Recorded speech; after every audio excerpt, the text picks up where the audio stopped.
Կառավարության նիստից հետո Նիկոլ Փաշինյանը չհերքեց տեղեկությունները, ըստ որոնց վերջին շաբաթներին նա այցելում է այն եկեղեցիներ, որտեղ պատարագը կարող է անցնել առանց ամենայն հայոց կաթողիկոսի անունը հիշատակելու։ Վարչապետը նշեց, որ երբեմն ԱԱԾ-ն է գնում, որ այնպես անի, որ կաթողիկոսի անունը չհնչի։ Մյուս դեպքում այլ մարդիկ բարեկամ, ծանոթ, օգնական։ Նշենք, որ տարածվել էր տեղեկություն, որ նա այս կիրակի պատրաստվում է մասնակցել Շիրակի մարզի Սուրբ Հակոբ եկեղեցու պատարագին։ Նախորդին ԱԱԾ ներկայացուցիչները հանդիպել էին Տեր Ռուբենին, որը հայտնել էր, որ սիրով կմատուցի պատարագ, սակայն չի շեղվի եկեղեցական կանոնակարգից եւ չի զեղչի վեհափառի անունը։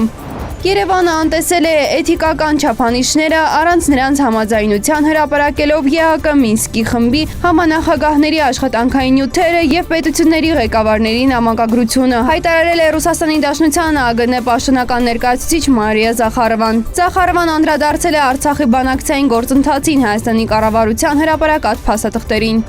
Եթե հեծի համար օբյեկտիվ գին որոշվի, պետությունը այն 100%-ով կսեփականաշնորհի, հայտնել է Նիկոլ Փաշինյանը։ Փաշինյանը ընդգծեց, որ իր համար նախընտրելի է հեծը պետականացնելու եւ կոնցեսիոն կառավարման հանձնելու տարբերակը։ Ուստի մասնավոր ներդրողին կհրավիրեն միայն այն դեպքում, եթե ոչ ոք չհամաձայնի կոնցեսիոն կառավարում ստանձնել։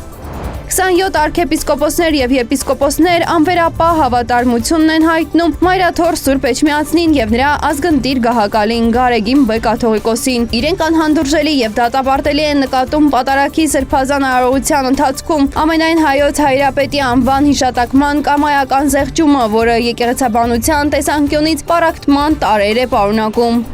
Պաշտպանության նախարար Սուրեն Պապիկյանը ազգային ժողովում հայտնեց. ընդունել ենք օրենքի նախագիծ, որը թույլ է տալիս ժամկետային զինծառայողների համար արձակուրդը դարձնել 21 օր թիկունքային զորամասերում եւ 30 օր սահմանային ծառայություն իրականացնող զինծառայողների համար։ 2025 թվականի ձմեռային զորակոչի շրջանակներում զինված ուժերի համալրումը սկսվելու է 2026 թվականի հունվարի 7-ից, որի արդյունքում 18 ամսյա ժամկետով ծառայություն են իրականացնելու 2025 թվականի ձմեռային զորակոչի սկսած պարտադիր զինվորական ծառայության զորակոչված քաղաքացիները։